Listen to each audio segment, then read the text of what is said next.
જય દ્વારકાધીશ મિત્રો, મારું નામ છે પુનિત પ્રજાપતિ એટલે કે પીજી વ્લોગ્સ.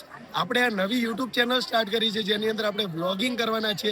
આ જર્નીને મેં શરૂઆત કરી છે મારા વાલા ઠાકર એટલે દ્વારિકાધીશની જર્નીથી.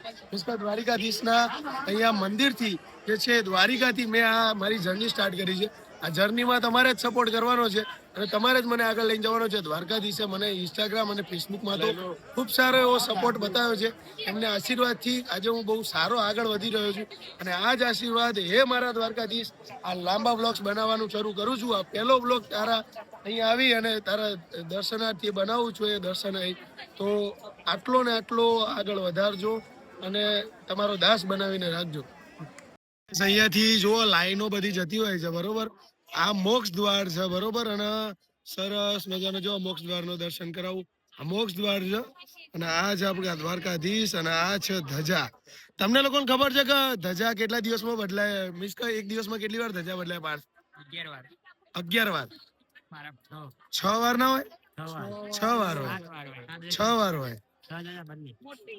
તો ગાઈસ અમારે બી કન્ફ્યુઝન છે, અમને બી ખબર નથી, તો તમે લોકો કોમેન્ટ કરજો કેટલી વાર ધજા બદલાય. ઓકે ડન પાર્થભાઈ, જે કોમેન્ટો વધારે છે આપણે કન્ફર્મ કરીશું. ઓકે બાકી કુંજભાઈ કેવી મજા આવી? બહુ મજા આવી. અને ઉપલભાઈ તમે તો ફર્સ્ટ ટાઈમ આવ્યા છો બરોબર અને મારા વ્લોગ ની અંદર બી આજે ફર્સ્ટ ટાઈમ આવ્યા છો તમે. કેવું રહ્યું તમને દ્વારકાધીશ નો? ગૂઝ બમ્સ આવી ગયા? મજા આવી? દિલથી મજા આવી? તો હે દ્વારકાધીશ. તો ચલો હવે આપણે આગળ વધીએ બરોબર આપણી જર્ની ની અંદર. જયદીપભાઈ અમને લઈને આવ્યા છે મસ્ત મજાની દુકાન ઉપર. ખજિયાભાઈ દ્વારકાધીશ મંદિરનો લુક એકદમ જોરદાર આવે છે બરોબર. જો અહીંયાથી સૌથી પહેલા તો અહીંયા સામાન ગૃહ છે એટલે અહીંયા સામાન મૂકવાનો હોય બધો અને ભોજન પ્રસાદ ને જે પ્રસાદ લેવાનો હોય એ બધું છે. જૂતા ઘર છે ત્યાં આપણે ચપ્પલ મૂકવાનું હોય. ત્યાંથી પછી મેઇન ગેટ આવશે.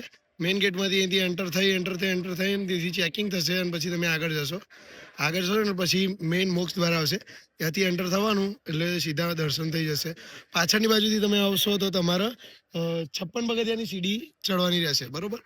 જય દ્વારકાધીશ. હવે આગળ હવે જોઈએ, હવે બધા ફોટા પડાવીએ બરોબર. થેન્ક યુ જયદીપભાઈ ખરેખર.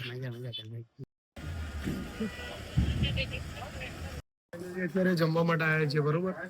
જમવા માટે આપણે આવ્યા છીએ માધવ રેસ્ટોરન્ટ અનલિમિટેડ છે. જો આ દ્વારકાનું જે પેલું મંદિર છે ત્યાંથી સહેજ આ બાજુ ચાલીને આવો અને જો અહીંયા સરસ મજાનું જો આ સલાડ આવ્યા, આ ભૂંગળા આવ્યા, આ સલાડ આવ્યું. સલાડમાં બી વેરાયટી જુઓ તમે. ઓહો બરોબર. અને આ મરચા આવ્યા અને આ પાપડ તો આવી ગયેલા છે ઓલરેડી. આપણે ખાઈએ. જો અહીંયા 5 સબ્જી આવી છે બરોબર. પાપડ છે, પછી આ બધું અલગ અલગ વસ્તુ આવી છે અને છાશ આવી છે જે આખી આપણે એકલા પી જઈએ ને એવી બરોબર. જોરદાર છે ભાઈ. મોજે મોજ. ફેમિલી સાથે આવ્યો હોય કે ફ્રેન્ડ સાથે આવ્યો હોય, જગ્યા બહુ સારી છે. ફૂડ બી એકદમ સારું છે. મને તો ગમે અહીંયા આવવાનું બરોબર. આ પ્રાઇસ રેન્જની અંદર મજા આવશે અને ફેમિલી જોડે ખાસ કરીને તો છાશ. હા મારા ભાઈ આટલું તો આવી છે ને અમે 5 બોટલ તો ખાલી કરી દીધી ને હજુ ટાર્ગેટ છે 10 બોટલ ખાલી થઈ જશે. અમે તો અહીંયા આવ્યા હતા મને બહુ મજા મોજ પડી. તમે બી આવો તો આવજો બરોબર. નંબર અને કેપ્શન બધું સ્ક્રીન ઉપર નાખી દઈશ બરોબર. બીજો કે અમે મસ્ત ઉઠી થોડું અવાજ બે આવી ગયો છે કેમ કે બહુ બૂમો પાડી દીધું આપણે વિસ્કીના મમ્મી એટલે. હવે અહીંયાથી અમે જઈ રહ્યા છીએ જોધા માણેક ચોક બરોબર ને. શું કરવા જવાનું પાર્થ? હવે આપણે વાકોલ કૃપાના ફેમસ સમોસા ખાવા માટે અમે બધા ઉત્સાહિત છીએ. ટેસ્ટ કરીએ કેવા લાગે છે કેવા નહીં. અમારો મિત્ર ઉપલ અહીંયા ટેન્કર પાણીનું ટેન્કર વેચી રહ્યા છે. ઉપલભાઈ સસ્તા ભાવમાં બિઝનેસ ચાલુ કરી દીધો હવે. એવું છે દ્વારકાની અંદર બહુ થાય ને આ બાજુ એટલે બિઝનેસ પર્પસ મળી ગયો એમ તમને? હા બિઝનેસ પર્પસ. શું નામ છે તમારી બ્રાન્ડનું? બ્રાન્ડનું નામ તો યાદ નહીં, નવું ખોલ્યું પણ અક્ષય ટેન્કર. વાહ ભાઈ વાહ. કોંગ્રેચ્યુલેશન ઉપલભાઈ. તમે શું કહેશો ઉપલભાઈ ની આ ખુશનુમા વસ્તુ માટે? બોલો બોલો. તમે શું કહેશો ભાઈ ઉપલભાઈ ના? કશું જ નહીં, તમારા ધંધામાં આગળ વધો. એકણ કમર્શિયલ એકણ વાપરશું. બરોબર. જય જય દ્વારકાધીશ. દ્વારકામાં શું છે કે ખારું પાણી આવે છે ને આપણો ઉપલભાઈ અહીંયા મીઠું પાણી સપ્લાય કરે ને ધંધો. ના ખરી વાત ખરી વાત. હા ઉપલભાઈ દરિયો ખરીદી લીધો. ખારાનું મીઠામાં તો એમાં બિઝનેસ ના હળી ના કરો તમે. આપણે આવી ગયા છીએ ગોમતી ઘાટે હવે અહીંયા સામે બધા લોકો ના પાડેલી છે બરોબર, તો તમારે આ રીતના ટપીને નહીં જવાનું. તો બી બધી પબ્લિક જઈ રહી છે અત્યારે બરોબર. અત્યારે આનું લેવલ ડાઉન છે, પણ માની લો કે હવે થોડીક જ મિનિટ અથવા તો થોડાક જ કલાકની અંદર આ પાછો દરિયો એના લેવલ ઉપર આવશે. હવે આ લોકો સામે ગયા હોય અને આ બાજુ ના આવી શકે તો, પણ આ લોકોને ખબર નહીં કેમ આટલી બધી પેલી હશે એટલી ક્રિયોસિટી કે સામે જવું છે. પણ સુદામા સેતુ ચાલુ થઈ જાય બરોબર, અત્યારે નથી, બધું આખે આખું બધું તોડ નાખ્યું છે, પણ જ્યાં સુદામા સેતુ ચાલુ થાય ત્યારે જ મોકલતા હતા, જવા જ દેતા હતા. તો અત્યારે એવી ખોટી ક્રિયોસિટી કેમ જગાડી રહ્યા છે લોકો પોતાના લાઈફ સાથે, શું કરવા છેડા કરી રહ્યા છે, હું એમ કહું છું. ગાઈસ, અત્યારે અમે આ દ્વારકાની દીવા દંડી છે બરોબર, પણ અત્યારે બંધ છે એવું જાણવા મળ્યું છે અમને. ઓકે, અને અહીંયા આપણા મિત્રો બધા બેઠા છે, આપણા જયદીપભાઈ બરોબર.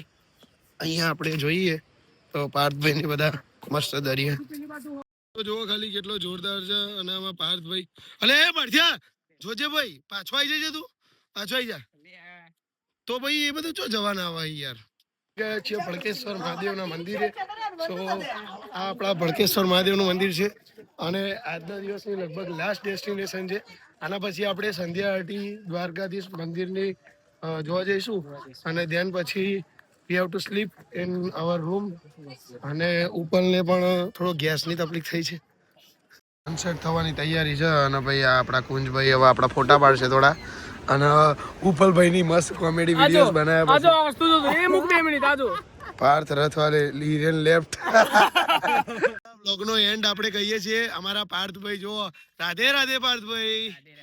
તો આપણો નાનો જગદીશ લપસણી ખાઈને તો આપણા બ્લોગને એન્ડ કરીએ છીએ. અને લાઈક શેર સબસ્ક્રાઇબ કરો, બોલી દો. ચોક્કસ પીજી ભાઈ ને ફૂલ સપોર્ટ કરો, લાઈક શેર સબસ્ક્રાઇબ ના આવા જોરદાર કન્ટેન્ટ માટે સબસ્ક્રાઇબ કરતા રહો અને અમારા જોડે ફોલો પણ જરૂર કરજો, શેર કરજો, સબસ્ક્રાઇબ કરજો.